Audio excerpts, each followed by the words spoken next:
On est le 15 mai 2024 et c'est le début de l'isolation.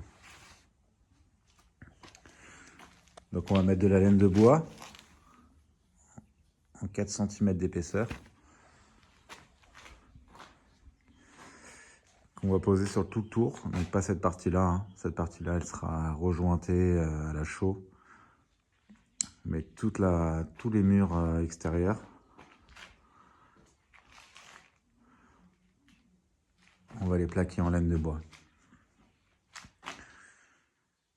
Donc, on avait déjà un premier chevron qu'on avait posé qui nous a aidé à mettre la dalle en chaux de niveau.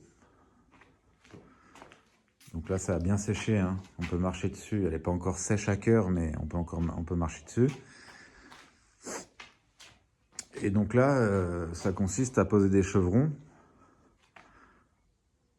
4 rangées de chevrons comme ça, jusqu'en haut, en 110 d'espacement. 110, 110 et 110. Pour après caler la laine de bois qui est en 55 de largeur. Donc j'ai commencé à poser la première partie, la première rangée de chevrons, enfin la deuxième on va dire, en 110. Comme ça après on pourra mettre 2 panneaux de laine et après plaquer avec les voliges. J'en ai mis une juste pour présenter, mais ça sera celle-là que je vais couper en 3 mètres 30 de hauteur. Et comme ça elle sera posée sur chevron jusqu'en haut du mur. Et ça fera l'isolation. Donc là, il me reste à poser encore. Là, j'ai fait le chevron de base, le 110. Après, encore un autre 110 plus haut. Et après, encore un autre 110 tout en haut. Et mettre la laine de bois. Il faudra que je fasse aussi les contours de fenêtres. Je me suis arrêté un peu plus large. Comme ça, de cette partie-là à cette partie-là. On ne mettra pas des chevrons, pas des voliges. Mais on mettra une chaux chanvre sur 4-5 cm jusqu'aux fenêtres. Comme ça, on sera bien isolé partout. Voilà. Les chevrons, ils sont fixés avec des tire-fonds. Donc on peut voir, hein. Ce que je fais, c'est que je défonce un peu le contour pour être plus large, pour pas qu'il ressorte une fois que je le serre. C'est des tire-fonds en 8. Après, je perce en 8 avec une mèche bois. Puis après, je prends la perceuse béton et je perce la pierre en 8 aussi. Comme ça, après, je peux taper mon tire-fond et le fixer dedans.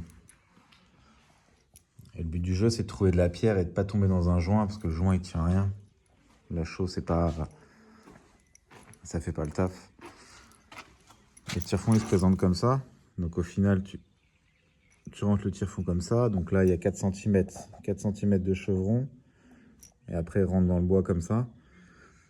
Et ce qui se passe, c'est qu'une fois qu'il est serré, une fois que tu l'as tapé et qu'il rentre dans la pierre, quand tu viens serrer l'écrou, cet écrou là, quand tu viens le serrer, ça vient tirer cette petite bague là. Cette partie, elle est un petit peu plus élargie et ça vient le sceller façon cheville dans le mur. Et après, c'est costaud, hein. Après, ton chevron, il bouge plus.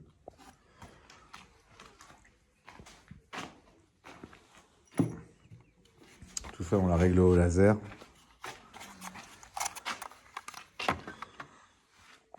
Quand tu mets ton laser, tu vois qu'on est bien à 110 partout.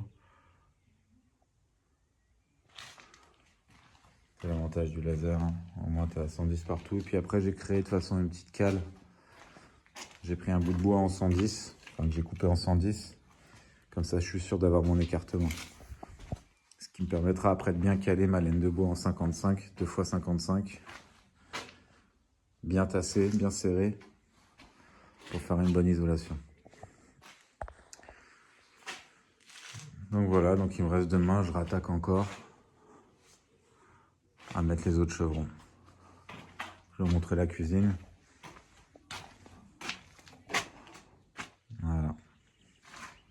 Pareil, je mettrai des chevrons en 110, en 220 et en 330. Voilà pour les news. Allez, bisous.